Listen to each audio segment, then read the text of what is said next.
Bizim ошол депутаттар отурат, мен менен кошо барган, жергиликтүү бийликтин губернатору дагы барган жалап атат. Сүйлөшүү жолу менен бүтүргөн.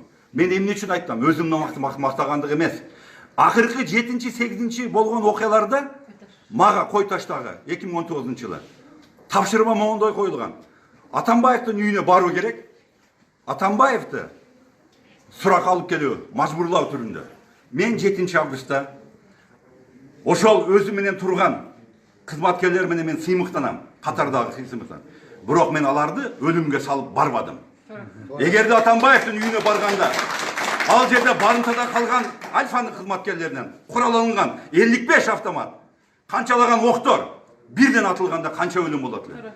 Бир кыйын барып, айткан сөзгө көнбөстөн барып адамдарды куулаганда Самат Курманкулов эмне болду? Ким жооп берет? Ички иштер министринин кашкара стаканы чыкпайт. Эч качан жооп бербейт. Же баш ошол команда берген адамбы? Жок. Курсан Асадов андай жолго барбайт. Ошол күнү дагы сүйлөшүү жолу менен мен бүтүрөйүн деген барымтадагыны. Бирок кээ бир адамдар менин сөзүмдү уккан жок. Ушул абалга алып келген. 8 август боюнча мен абалды туура билип, ошол жерге баргандан кийин Атамбаевдин үйүнө киргенде мен жалгыз кирген эмес, менин ушол ПСН деп коет. Атайын жөнөкөй өздүк курам эң жакшы кызматын көргөздү. Ички иштер министринин кызматкерлери эң жакшы ишти жасады. Бардык киргендин арасында мен болуп, мен көрүп, жетекчиликтин кылып аткан иштерине.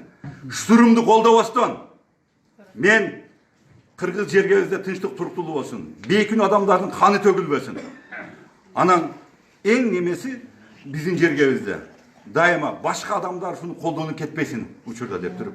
Ошону ойлонуп, ошол учурдагы абалды көрүп, бардыгына ошол өзүмдүн башымдан өткөн тажрыйбаны эске алуу менен мен буйрукту жогору жактан ошондой эле 7 августта дагы бардыгы турат. Мелисанын кызыкчылыгын сатты деп могул жерде отурат кеп. Курсан Асанов эч качан саткан эмес. Курсан Асанов өлгүчө ушул жерде туруп кыргыз жергесинде бардык улуттун кызыкчылыгын колдойт. И ак кызматын мамлекетке кылам. Дагы айтыптыр 2010-жылы Атамбаевдин тарапташтары болуп СДПКдан парламентке келгенде. Курсан Асанов Атамбаевди көргөн эмес 2010-жылы. Юнкогаланы бир ретке келтиргенден кийин бардык партиялар кызыккан. Келексине мен бардык партиянын лидерлери келип сүйлөп берет ошол учурда.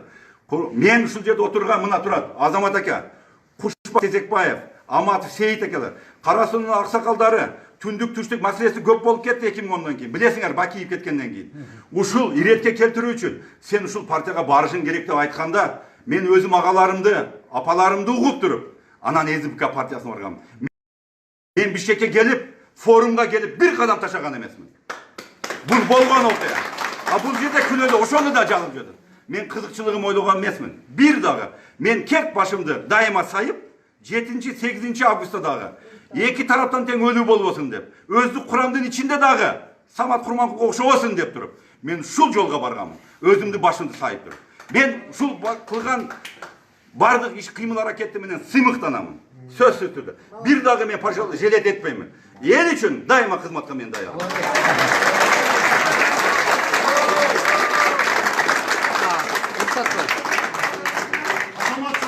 Анан берки эки факты боюнча бардыгы жомок, алар өздөрү билет. Эки кызматкер боюнча дагы башка боюнча мен айта турган сөзүм жок. Сот неместе көргөзөт, бардыгы менде тиешелүү бар. Акыркы чындык чыга турган менде дагы бар. Мен жөн эле жүргөн эмесмин. Келет, адамдар өзү көргөзмө берет деген ойдомун. Рахмат.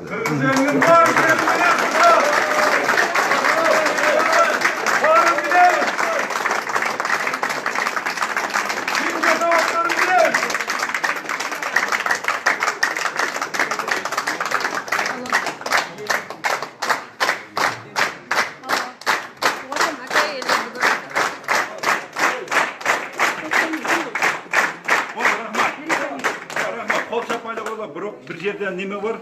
Мындай эле, бул жердин сот болуп атат. Биз мыйзамга баш ийебиз. Мыйзам негизинде бардык бизде мен суранып кетем, өзүм да адвокаттан соң. Көптөгөн суралбаган адамдар бар.